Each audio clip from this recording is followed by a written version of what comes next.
Hey guys, Banana Lock here. Welcome back to another Watch Your Realms video. Today we're gonna take a quick look at what's upcoming. There's quite a few stuff. There's the update that dropped just earlier today, and then we also had this yesterday preview of the big stuff that is coming. So there's gonna be a new Codex Mode. It looks like Kriya on steroids as usual, and I thought it would be a summoner-based event, but it looks very much like a CC effect kind of thing. So freeze, stun, and winter's bite, all that will come in pretty handy. I'm assuming that Honora and Imrat will be meta there. People are saying that the new unit Fenris, the marksmen Aspen wannabe thingy, is going to be really good here as well, but I have no idea about that. I don't have glaciers, but I do have the rest of these units here. We'll see about that. The next thing is a new mode, power mode, and the requirement is you to clear gear rate 1 to 3 stage 19. There's an all-new tower climbing challenge that consists of common stages, boss stages, and hidden chamber stages. It resets every 4 calendar weeks, which means it's a monthly thing, and each time it will reset both the stage progress and rewards. And yeah, these are the kind of stages. Common stages are basic stages with no star requirements, you just have to clear them. And then the boss stages, you have to select the challenge modifiers before attempting the boss to earn star rewards. And then this one is the hidden chamber, is basically like the apex version. And you stand to get some of this. Some of the shards for the more important stuff are refining crystals, mythic shard essence, and then also ancient crystals and legendary skill crystals. What I'm really curious about is if this is a gear dependent game mode, because if it isn't, like the usual, what do you call that? I forgot the name of it already. But basically, if it's the same mode as before where gears don't matter, you just need your heroes, they'll be all max promo, then that'll be nice because it's going to be accessible for anyone. Anyone is going to be able to, come in and play on this mode, which will be really nice. But given that the rewards are pretty endgame, I'm going to go on a limb here to guess that, gear is required. And the next thing is the update in detail. I do think it's the same thing. Is it the same one? Yep. So there's gonna be a Falcia buff, I would say. A significant buff to the damage. I think it used to be like a 45-45 split for physical and magic damage. And then now, after 6 basic attacks, gains Demon Slaying Stance for 12 seconds, get specialized attack speed. And then Demon Slaying Stance, same thing. She does extra true damage as usual. And then the ultimate will do true damage as well.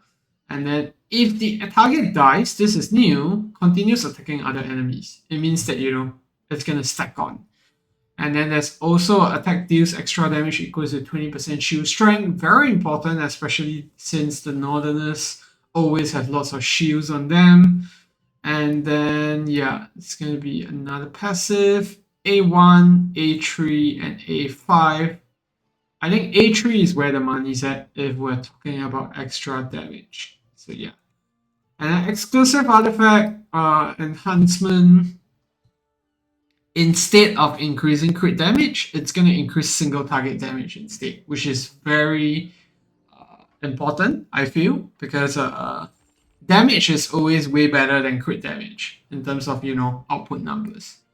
And Sokoden's now does stun too. Calypso has an extra 20% attack and also vulnerability inflicted. And then A1 gives her extra rage.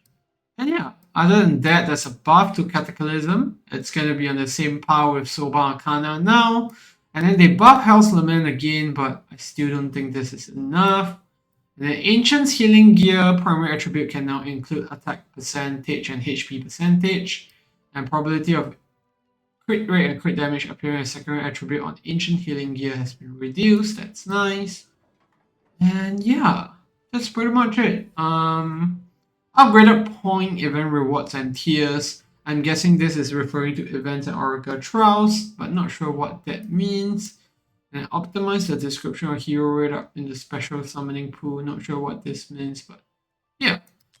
So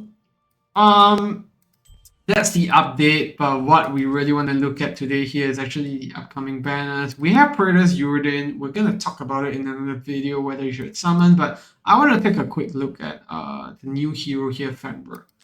So, sorry, Fenris. I've been getting his name wrong. So, he looks like an...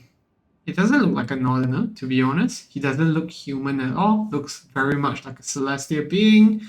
I'm surprised he's not in the Arbiter faction because, yeah, on closer look, he looks really very celestial. He doesn't look like he belongs here.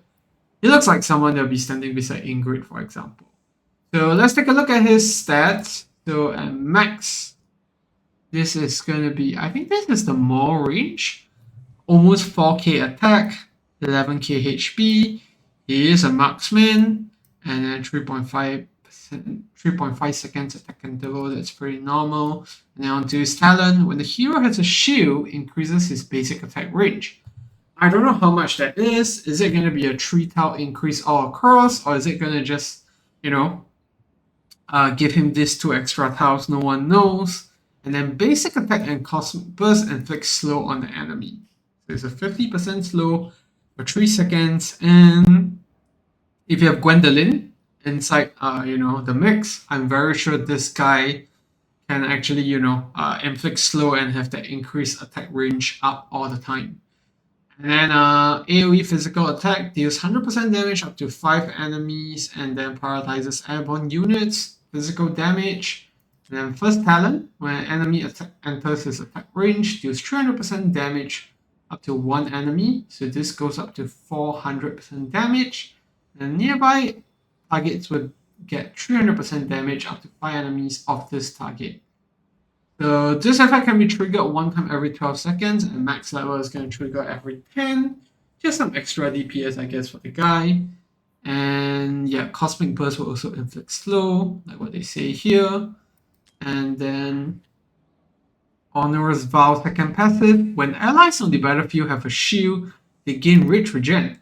So it restores 1% Rage per second. Takes effect only when stronger than the current buff or debuff of the same attribute.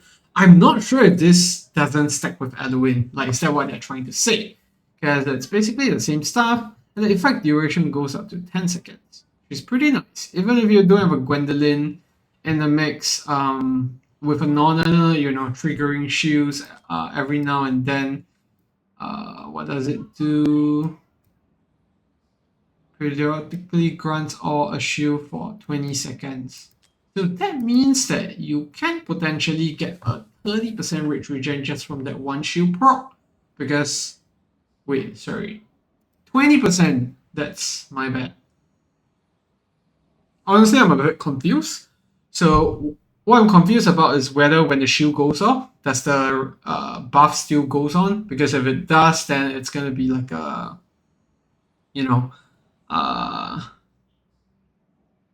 okay, I think what will make sense is when they gain the shield, they get 10 seconds of rage regen. So that means, like, I don't know what the trigger interval is for the Northerners, but yeah. Basically, he's gonna get a shield every like, let's say 30 seconds. That's gonna be like 10% rage regen. I'm gonna assume that units like Valkyra, for example, if Valkyra gets her exclusive, which I have maxed out, she's gonna just keep getting the shield non-stop with this.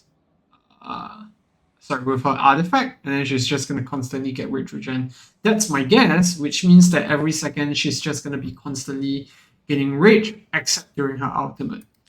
So that's nice. And then onto his ultimate, knocks back up to 10 enemies in range. I'm gonna go out on a limb here to say that this is the... Is this his max attack range? No, that's actually 2 rolls extra. So it could be this boost with his talent, but what this does is that it knocks back 10 enemies in range with 2x strength. This one's dies straight away, so you can't see what happens. Dealing 600% AoE damage and inflicting stun on them. The stun is for a whopping 3 seconds. Hero also gains a shield equal to 50% max HP for 10 seconds when this is casted. This goes down to 700% cost, and then also 800% AoE damage at max level. I'm not really particular about the damage that he's doing out here. What I'm most interested by is the fact that he has that 2x knockback, and also the fact that this is a freaking 3-second stun. And he's gonna gain that shield, which is gonna give him, rage regen, and that means that by the end of his ultimate, he's gonna have at least 70%, 70 rage back out 700. And also the fact that whenever he has a shield, he's going to be dealing slow, and I think these are going to be the big parts of why Fenris is going to be really annoying in GVG if he actually sounds as good as what we are seeing here. And then Awakenings, A1, Undying Will will also grant allies in range a shield equal to 25% of their max HP. What is Undying Will? Let's see. Okay, so that means that whenever he does his ultimate, he is also going to give them shields, which in turn gives them rage regen. A2 is decreased cost. Already very obvious that this guy is going to be a support unit, not damage dealing, and his cost is 22. So 19 cost is pretty nice. I'm not sure where they'll be useful, to be honest. Not GVG for sure. Maybe Arena someday, I don't know. A3, Cosmic Burst inflicts defense reduction on enemies. It's a 20% defense reduction, not too bad, not too shabby. And that's going to put him on par with Maw, I guess, with the defense reduction. And A4, extra penetration. A5, increase the damage multiplier of Undying Will by 300%. So that's actually the ultimate here. It's gonna go up to 800%, so 1.1k, I'm guessing.